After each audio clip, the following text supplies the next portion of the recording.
bisunya partai-partai politik, bisunya dunia kampus, bisunya dunia pesantren.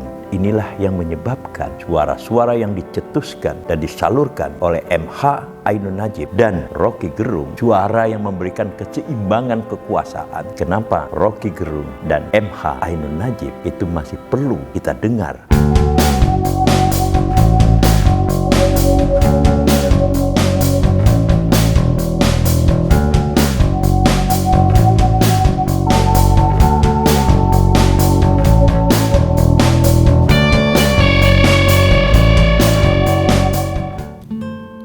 Cinta Indonesia, bangsa dan demokrasi. Kolom Fakhri Ali membuat 2 konten khusus untuk Rocky Gerung dan 1 konten untuk MH Ainun Najib. Kami dari kolom Fakhri Ali memang menaruh perhatian yang sedikit agak khusus tentang kedua tokoh ini. Kenapa hal itu kami lakukan? Yang pertama, jika kita ingin memisahkan kedua tokoh ini, yaitu Rocky Gerung dan MH Ainun Najib, maka suara-suara dari kalangan urban terdidik itu terwakili oleh Rocky Gerung. Rocky Gerung dengan kecerdasannya, dengan basis referensinya yang tebal, yang mendalam, itu tampil sebagai pengkritik dari kemiringan kekuasaan yang berlangsung di Indonesia. Kalau misalnya kita lihat dari segi struktur pijakan Rocky Gerung, maka sebenarnya dia bisa kita gandengkan dengan dunia kampus, dunia universitas atau dunia perguruan tinggi. Sebab dunia kampus atau universitas atau perguruan tinggi itu pada dasarnya adalah sumber-sumber kebenaran yang didasarkan kepada pengetahuan. Sebab hanya di dalam dunia kampuslah seseorang secara resmi bisa diakui sebagai mengetahui secara profesional bidang keilmuan yang mereka geluti, dan sebagai kolektivitas dari orang-orang yang terdidik, maka seharusnya mereka melancarkan pikiran-pikiran yang bersifat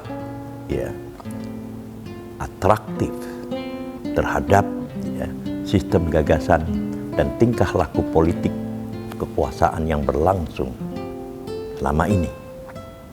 Akan tetapi sebagaimana kita ketahui, sumber-sumber yang seharusnya kita harapkan muncul sebagai juru bicara bagi mereka yang berhasrat tentang keadilan, mereka yang berhasrat tentang proses demokratisasi, mereka yang berhasrat tentang tegaknya sebuah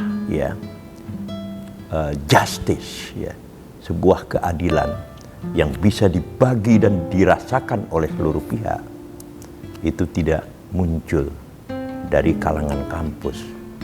Dan di dalam konteks inilah kita lihat posisi dari Rocky Gerung dengan referensinya yang sangat mendalam dan dengan kemampuannya merumuskan pikiran-pikirannya dan kritik-kritiknya telah menyebabkan mungkin terlalu dramatis kita katakan kampus menjadi tersingkirkan. Kampus tidak lagi menjadi kekuatan pemikiran kritis terhadap sistem kekuasaan yang berkembang sekarang ini. Disinilah posisi dari Rocky Gerung. Lalu kemudian MH di pihak lainnya. MH adalah seorang budayawan, tetapi latar belakang keagamaannya yang juga cukup tebal, itu juga harus kita lihat ya sebagai perbendaharaan dari ungkapan pengalaman yang terumuskan di dalam kata-kata, di dalam kalimat, dan di dalam tulisan-tulisan yang disampaikannya.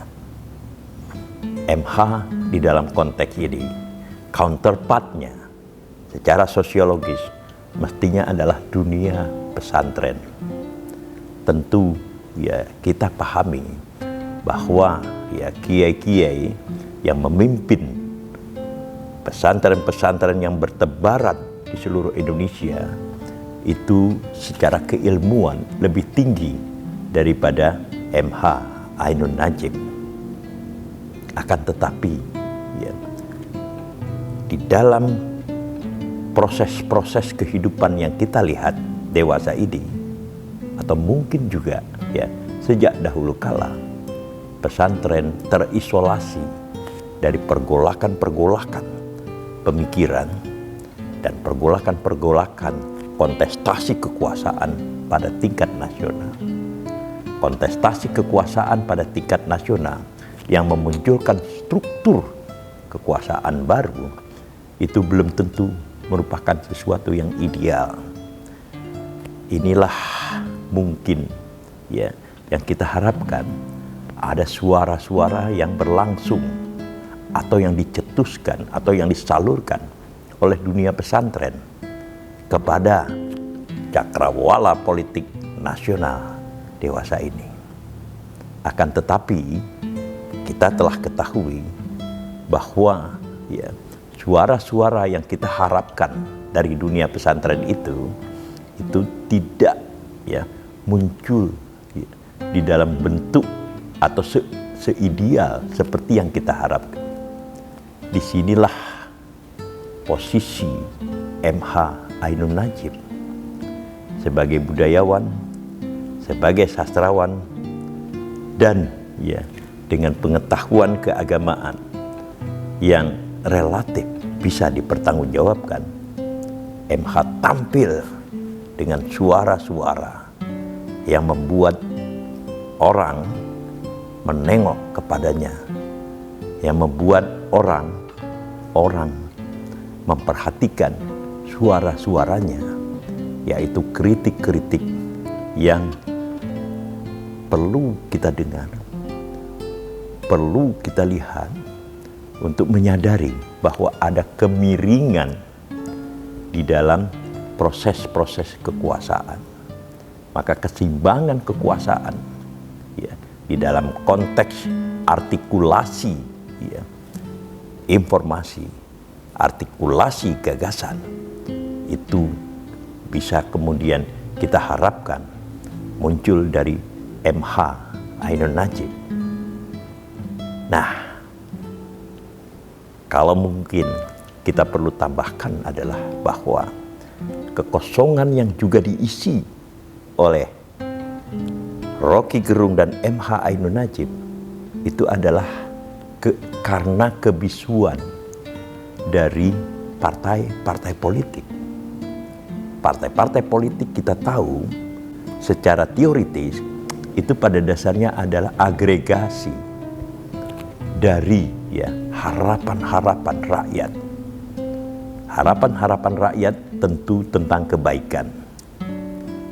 Di dalam konteks inilah sebenarnya agregasi ya harapan-harapan rakyat yang dihimpun oleh partai-partai politik itu harus diterjemahkan ke arah proses demokratisasi, ke arah pembentukan sebuah sistem demokrasi di mana ya demokrasi itu bukan hanya dipisahkan secara fungsional, melainkan juga terbagi secara lebih merata sesuai dengan asas demokrasi.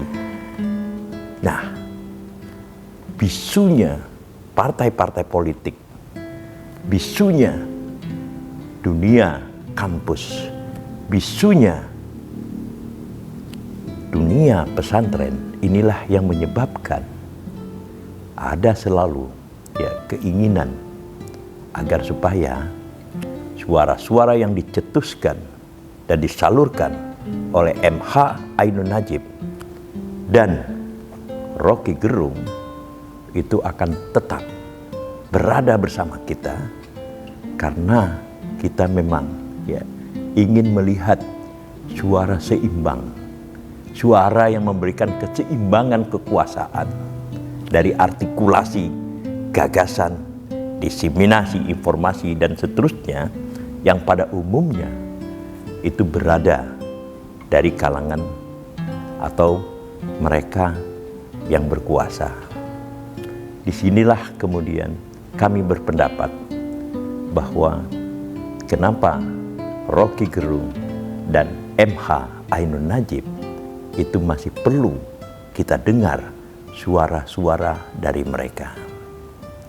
Apa yang kemudian kita lihat untuk sementara ini, MH Ainun Najib telah jatuh sakit.